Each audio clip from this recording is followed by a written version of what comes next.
If you want to stop deep frying your brain with your phone and ruining your attention span and ruining your productivity, then here are the 5 things that I want you to try. Now, full disclosure, I am not perfect at all these 5 things. However, they have been hugely beneficial to me whenever I have implemented them. And I try to do at least 2 to 3 of these every single day, and it's worked wonders. And I promise you, you will feel better throughout your day if you implement these things. Now, quick housekeeping. This is going to be the last time I don't have a good mic. My brand new good mic is coming tomorrow morning, and all the videos going forward from there are going to have good audio. So before we get into the 5 things, let's first get into why you feel like garbage when you're scrolling your phone too much or when you're on technology to begin with. And it has to do with dopamine. Now, I'm not going to get all scientific. I'm going to get very basic with you because you can look up all the scientific videos you want. However, it's very, very simple. Our brain works off of an effort and reward system. So we put out effort, we get reward for that effort. However, every single notification, every single time we check our phone, we scroll the social media, we play that game, we do whatever, our brain is getting rewarded constantly without putting out any effort. And it is doing damage to us. And so we are overloaded with this fast dopamine and we're doing nothing to earn it. And so our body thinks that the dopamine is always going to be there because we're getting such a constant flow of it. So it doesn't produce it. And it makes us unable to, like I said a few minutes ago, doing simple things that take just a little bit more effort. It makes those things feel way harder. It makes it feel like you're climbing a mountain. And I don't want that for you because I still struggle with that as well. And so let's put it into it. Here's the first suggestion. Now, the first suggestion comes from the book Digital Minimalism by Cal Newport, and it is very simple. To go outside and to take a walk for just 15 to 20 minutes to start without your phone. Now, if you want to take your phone for emergency purposes, which is understandable, then put it at the bottom of a backpack or something, somewhere where you cannot easily access it. And yes, I mean no phone, no stimulation whatsoever, okay? No music, no podcast, no audiobook, and no taking pictures. I know that these things might sound harmless on the surface, but social media is not the only reason to stay away from your phone. Social media is a byproduct of overstimulation. People are overstimulated by everything when it comes to this cell phone device, right? I don't know if you guys have ever seen the movie Pirates of the Caribbean. I don't know which one it was, but there's this huge animal called the Kraken that's about to just swallow this ship whole.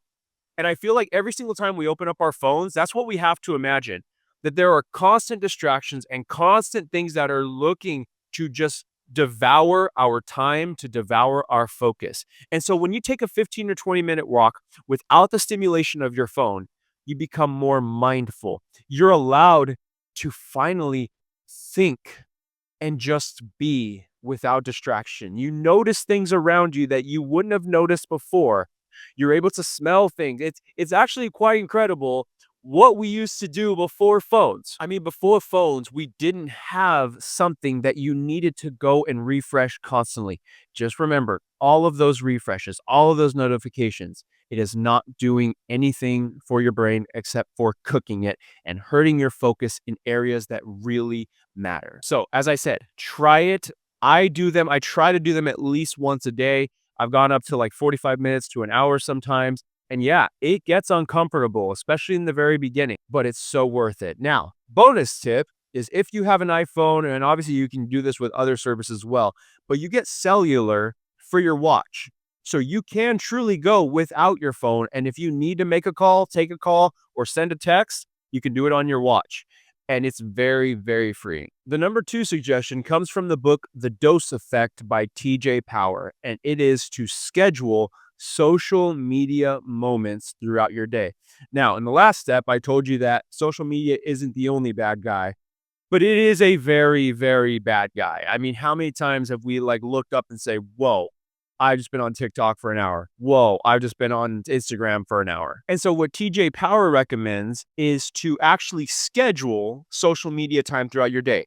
For him, it is 10 a.m., 3 p.m., and 8 p.m. to where you can go on your phone and scroll social media without guilt. Like you are literally scheduling this mindless scrolling, but it's in a controlled format instead of just giving yourself the freedom to just do it all day, every day, because it is a path that leads to only bad things when it comes to things that you want to achieve and things that you want to focus on. Now, he also has pretty good ideas about setting up other rules.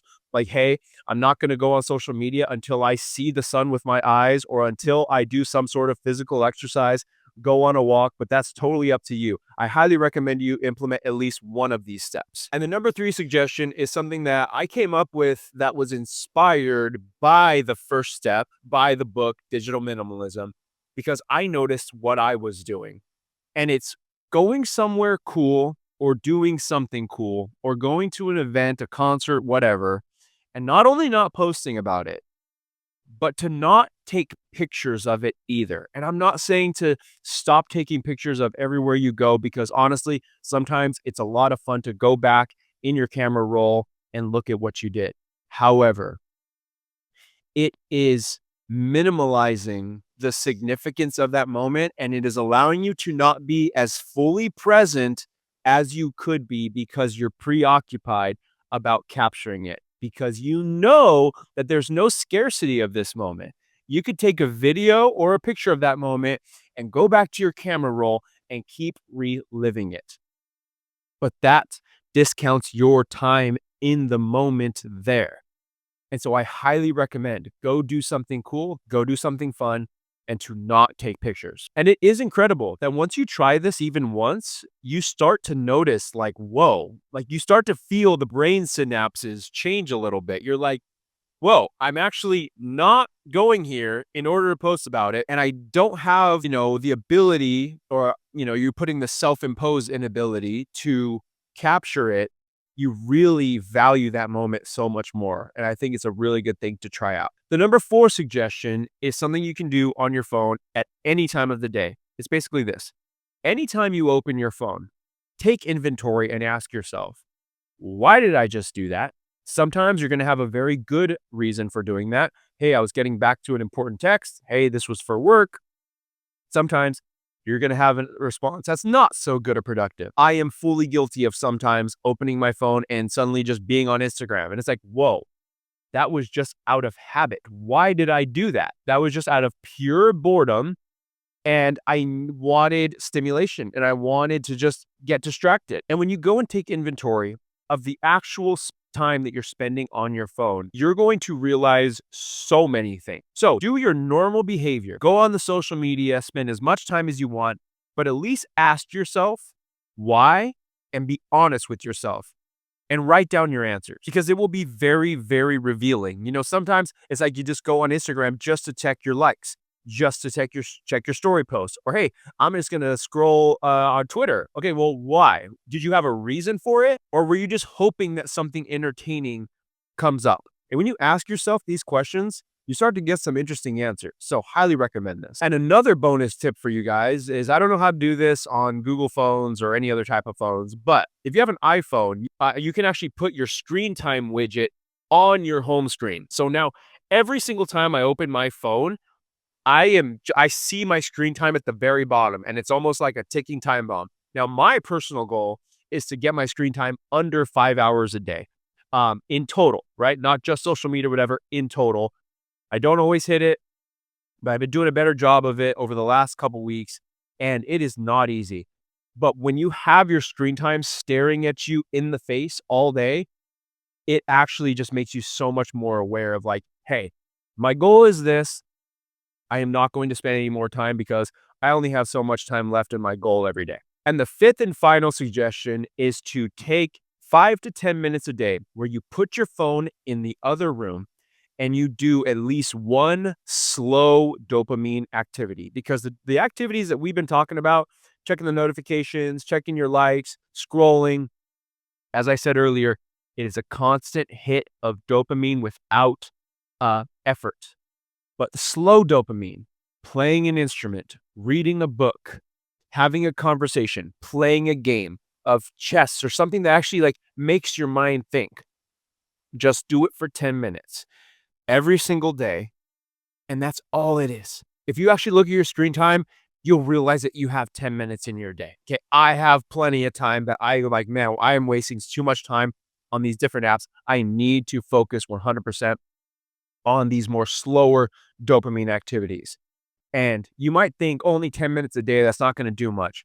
But as I said earlier, you will start to feel your brain synapses changing. Your willpower will start to build and grow, and it feels good. Now, it might take a few minutes for the dopamine to start being produced in your brain when you do read. That's why there's so much resistance at the beginning when you do these tougher activities, but it's worth the effort. And scrolling on your phone and doing these other sources of dopamine are not worth the lack of effort.